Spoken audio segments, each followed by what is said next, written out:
The third door. The apartment had only 2 doors. Ethan was certain of that.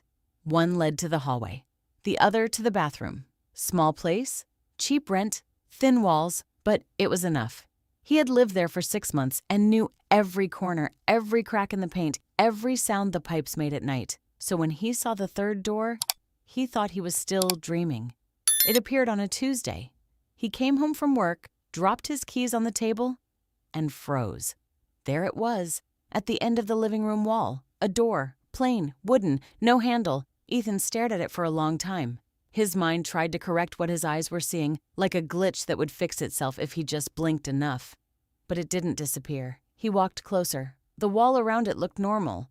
No broken plaster, no sign it had been added. It was as if the door had always been there, and he had somehow never noticed. "That's not possible," he muttered. He touched it. Cold. He pushed. It didn't move. No handle, no keyhole, no hinges visible. Just a door. That night he couldn't sleep. Around 2 a.m. he heard it. A faint knock from the other side. Ethan sat up slowly, his heart tightening. Another knock. 3 times. Knock, knock, knock. He got out of bed, each step careful, like the floor might betray him. The apartment was silent except for his breathing. Then, knock, knock, knock, from the living room. He approached the door, stopping a few steps away. "Hello," he called out. No answer, just silence. He leaned closer. "Who's there?" A pause, then something scratched lightly against the wood, not knocking, scratching, slow, patient, like something tracing the surface, trying to feel him through it. Ethan stepped back.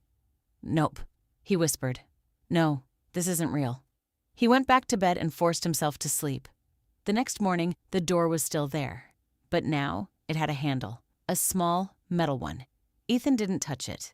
He left the apartment early and stayed out as long as possible. Work, cafe, random walking, anything to avoid going back, but night always comes. When he returned, the apartment felt wrong, too quiet, too still. He kept his eyes away from the door, pretending it didn't exist. Then he noticed something else. His bedroom door was closed. He never closed it. Slowly he approached. The handle turned easily. Inside, everything looked normal. Except for one thing. On the wall opposite his bed, another door, same as the first. Plain, wooden, no handle. Ethan stumbled backward. "No, no, no, no!" A knock echoed behind him. He turned. The original door. Knock, knock, knock. Then the new one answered. Knock, knock, knock. Back and forth, like they were speaking to each other. Ethan pressed his hands over his ears. "Stop!" Silence. Then both doors creaked, slowly, opening, darkness inside. Not shadows, not a room, just black, and from within, breathing, not one, many. Ethan couldn't move. Something stepped forward from the first door.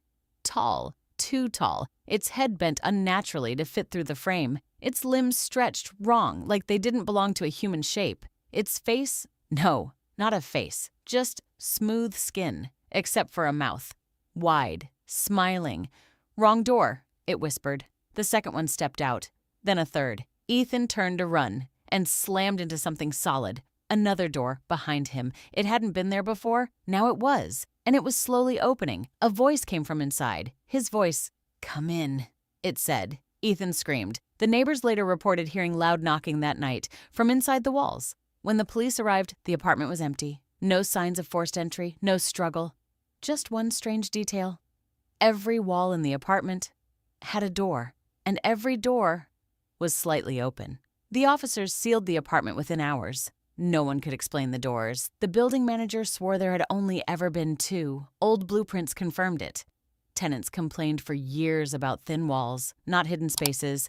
Yet now, every wall inside Ethan's unit held a door. 16 in total, each slightly open, each leading into nothing but black. They shut them, or tried to. Every door resisted. Not locked, just unwilling, as if something on the other side was holding it in place. Eventually, they forced them shut and sealed the apartment. Case unresolved.